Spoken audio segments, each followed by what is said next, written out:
ఓం సాయిరామ్ సమర్థ సద్గురు సాయినాథ్ మహారాజ్ కీ జై. మన సాయి బిడ్డలందరికీ నమస్కారం ఫ్రెండ్స్. మన సాయినాథుని దయ వలన అందరూ సంతోషంగా ఉండాలి అని మనస్ఫూర్తిగా కోరుకుంటూ ఈ వీడియో స్టార్ట్ చేస్తున్నాను. ఇక ఈరోజు వీడియోలోకి వెళ్ళబోయే ముందు అందరికీ కూడా సాయినాథుని ఆశీస్సులు ఉండాలని మనస్ఫూర్తిగా కోరుకుంటూ, ఈరోజు థర్స్డే కదండి, చక్కగా ఈరోజు బాబావారు గుడికి వెళ్ళి మనం పల్లకి ఉత్సవంలో పాల్గొన్నాం కదా. అయితే మన కోరికలన్నీ కూడా తీరి మనం ఆనందంగా ఉండే ఒక అద్భుతమైన రోజు వచ్చింది. ఆ రోజు ఎప్పుడో తెలుసుకోవాలి అంటే మన సాయినాథుని మాటలు వినాల్సిందే అని చెప్పి సాయినాథుడు మనకు ఒక మంచి సందేశం తీసుకొచ్చారు ఫ్రెండ్స్. ప్రతి ఒక్కరి జీవితంలో కూడా కష్టాలు వస్తూనే ఉంటాయమ్మా. ఒక్కటి మాత్రం తెలుసుకో, ఏది వచ్చినా సరే ధైర్యంగా తట్టుకుని నిలబడేవారే గెలుస్తారు. ఇదే జీవితం, అసలైన జీవితం, సత్యం కూడా ఇదే. జీవితంలో అయితే పనిచేసే స్థలంలో అయినా సరే, బంధువుల దగ్గర అయినా సరే, ఈ లోకంలో ఎలా ఉంటారో అలాగే మార్చుకుని పక్వంగా ఉన్నవారే ఆ దిగులు నుంచి తప్పించుకోగలుగుతారు. ఏమి జరిగినా సరే నిజాయితీగానే ఉంటాను అని అనుకునే వారికి మాత్రం కొన్ని చిక్కులు కష్టాలు అనుభవించక తప్పదు. చెడ్డవారిని తెచ్చుకుంటూ ఉంటారు. నీకు ఒక విషయం తెలుసుకుని కష్టాలను అనుభవిస్తూ ఉన్నావు, కానీ ఒక్క విషయం తెలుసుకోవా, కష్టాలు వచ్చినాయి, 1000 సమస్యలు వచ్చినా సరే చెడు మాత్రం ఎప్పటికీ నిలవదు. ఆ చెడును నువ్వు ఎదుర్కొనే తీరు ధైర్యంగా నిలబడాలి. ఎందువల్ల అంటే ఎప్పటికైనా సరే మంచి మాత్రమే గెలుస్తుంది. ఇదే నిజం కనుక నీ మనసుకు వ్యతిరేకంగా ఎప్పుడు కూడా చెడుకు నువ్వు అసలు సపోర్ట్ చేయవద్దు. నీ మనోధైర్యం ఉన్నవారే జీవితంలో గెలిచి చూపిస్తారు. నీ సాయి బిడ్డవైన నువ్వు అలా గెలవాలని నేను కోరుకుంటున్నాను. ఏం జరిగినా సరే ఎదుర్కొనే మనస్థైర్యం అనేది ఉంటే గనక అదే ఒక పెద్ద గొప్ప ఆస్తి. ఆ ఆస్తిని పంచుకో, మనోధైర్యాన్ని మరింతగా పెంచుకో. నిన్ను మించి ఏం జరుగుతుంది చెప్పు, అదే నువ్వు సర్ది చెప్పుకోవాలి. నీకు మనశ్శాంతిగా ఉంటుంది. అప్పుడే కష్టపడే ప్రతి సాయి బిడ్డలు కూడా ఇది చేయి తల్లి. జీవితం యొక్క సారాంశం ఏమిటో తెలుసా? ఎదురు చూడనిది జరిగేదే జీవితం. ఇదే నిజం. ఎదురు చూస్తే ఏమీ జరగదు, కానీ ఎదురు చూడకుండా ఆశపడకుండా ఎవరు ఉండలేరులే. కానీ నీ కోరికలు, మానవ జన్మ ఎత్తిన ప్రతి ఒక్కరూ కూడా ఆశలు కోరికలు అనేవి ఉంటాయి కదా. నీ యొక్క మనస్తాపంలో అర్థం ఉంది. నువ్వు ఆశపడడంలో తప్పులేదు బిడ్డ. మంచి ఎదుగుదల కోసం ఓటములను అందుకోవడం తప్పులేదు. ఈరోజు ఓడిన వారు రేపు గెలిచే తీరుతారు, కానీ ఈరోజు గెలిచిన వారు రేపు గెలుస్తారా చెప్పు? కాలం మారేటప్పుడు నువ్వు కూడా మారడం అనేదే బుద్ధి లక్షణం, ఉన్నవారి లక్షణం. కాలంతో పాటు నడిస్తే అంతా సంతోషంగానే ఉంటుంది, జీవితం అంతా ఆనందంగా కూడా ఉంటుంది. కాలం ఏది ఇస్తే అది తిరిగి తీసేసుకో. నువ్వు ఇది కావాలి అది కావాలని ఎదురు చూసినప్పుడే కదా బాధ కలుగుతుంది. అలా కాకుండా నీ జీవితంలో కాలం ఏది అందిస్తే దాన్ని స్వాగతం పలుకు, దానికి అలవాటు చేసుకో, దాన్ని స్వీకరించు. అప్పుడే నీకు ఎలాంటి దిగులు బాధ అనేది ఉండదు.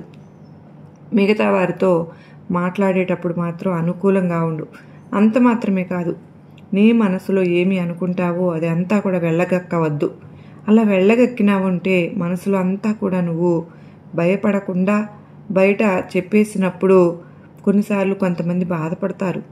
నువ్వు అనుకునే విషయంలో నిజం లేకపోయినప్పుడు ఎంతో వాళ్ళ మనస్సు అనేది బాధ కలుగుతుంది కదా. నిన్ను ఎంత ఎత్తులో నుంచి తొయ్యాలి అనుకున్నా కూడా అక్కడ నుంచి వాళ్ళు తోస్తారు. జాగ్రత్తమ్మా. కనుక ఇతరులు పడగొట్టేవారు ఉంటారు కూడా. అలాంటి పడగొట్టే వాళ్ళ దగ్గరికి నువ్వు భద్రంగానే ఉండాలి. ఎక్కువ అభిమానం చూపించి నమ్మించి అలాగే మోసం చేసే వారిని పసిగట్టి వారికి దూరంగా ఉండు. హృదయాన్ని ఆయుధంతో గెలవలేరు, ప్రేమ అభిమానంతో మాత్రమే గెలవగలరు. అలాగే ప్రశాంతంగా ఓపికగా మాట్లాడు. చిరునవ్వును నీ పెదవి మీద నుంచి ఎప్పుడూ తోసివేయకు. అవతల వారు ఎలాగైనా ఉండని, కానీ నువ్వు మాత్రం నీలాగానే ఉండు. నీ మనసు ఏం చెప్తే అలాగే ఉండు, మారవద్దు. మంచితనాన్ని పెంచుకుంటూ ఉండు. చెడును అసలు దరిదాపుల్లో కూడా రానివ్వకుండా ఉండాల్సిందే. ఒక ఏనుగైనా సరే నూలు దారంతో కట్టవచ్చు, కానీ నిన్ను తెలుసుకోవాలి అంటే మాత్రం మిగతా వారిని గమనించుకుంటూ ఉండాల్సిందే. చెప్పింది విన్నావు కదా బిడ్డ. మనుషుల జీవితం అంతే.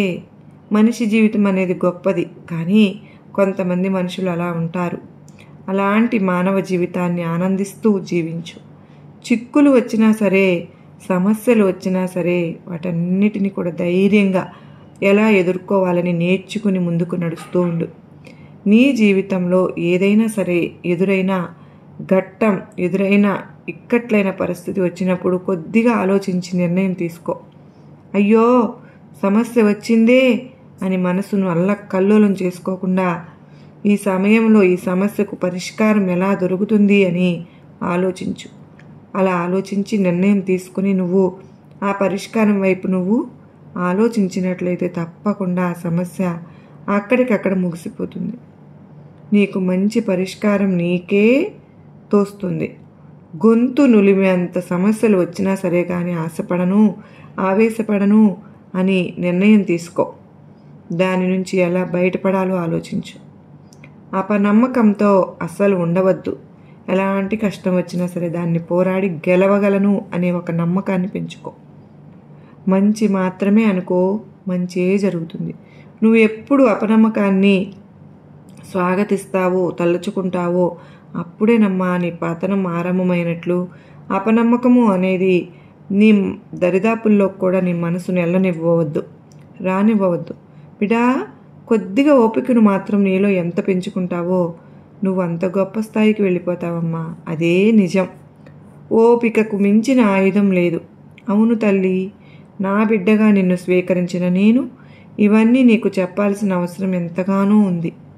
కాబట్టే ఇవి చెప్పాను.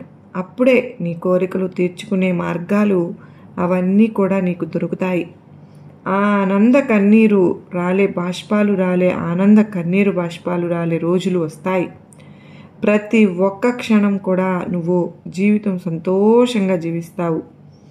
నమ్మకంతో ఉండు, అంతా మంచి జరుగుతుంది.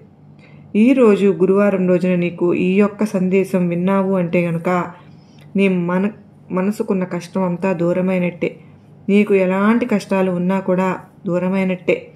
ఈ సాయిని నమ్మావు కదూ, ఈ సాయి నమ్మకం నీకు ఎప్పుడు కొండంతల ధైర్యాన్ని అందిస్తుంది. ఈ సాయి నీతో ఉండగా నీకు భయం ఎందుకు తల్లి? నీ జీవితం కొత్త కోణంలో ప్రయాణం చేస్తుంది. జీవితం ఆనందమైన జీవితం ఈ రోజు నుంచి నీకు ఆరంభం చేస్తున్నాను. అలాంటి ఈ క్షణం నీకు నీ దుఃఖం అంతా ముగిసిపోయి నీ ఇంట్లో ప్రకాశవంతమైన వెలుగును రాబోయే కాలం ఇస్తుంది.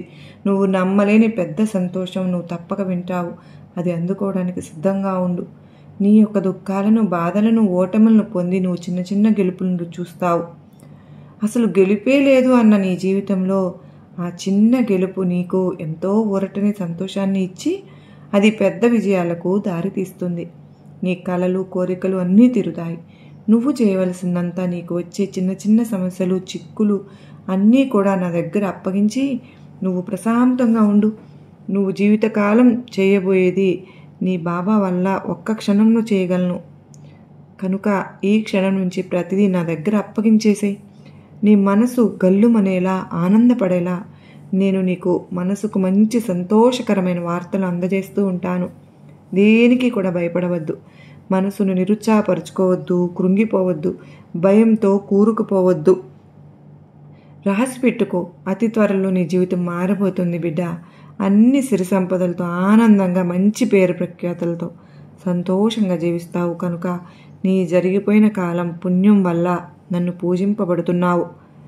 నీ పుణ్యం అంతా చేర్చి సాయి సత్యవాక్కుగా ఈరోజు నీకు అందిస్తూ ఉన్నాను.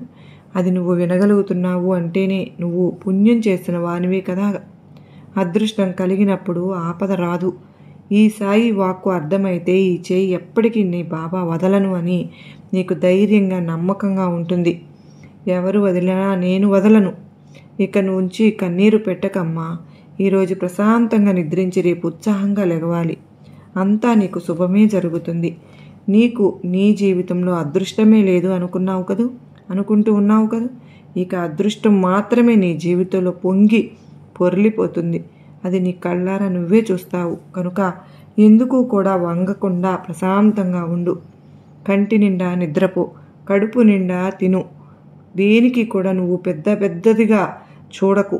అన్నీ నా బాబా చూసుకుంటాను, ఈ చిన్న సమస్య కదా అని ప్రశాంతంగా ఉండు, ధైర్యంగా ఉండు. ఈ సాయి ఇంత ధైర్యం చెబుతూ ఉంటే నీకు దిగులెందుకు తల్లి, నీకు నా ఆశీర్వాదములు ఇస్తున్నాను బిడ్డ అని సాయినాథుడు అత్యద్భుతమైనటువంటి సందేశాన్ని మనకు అందించారు కదా ఫ్రెండ్స్.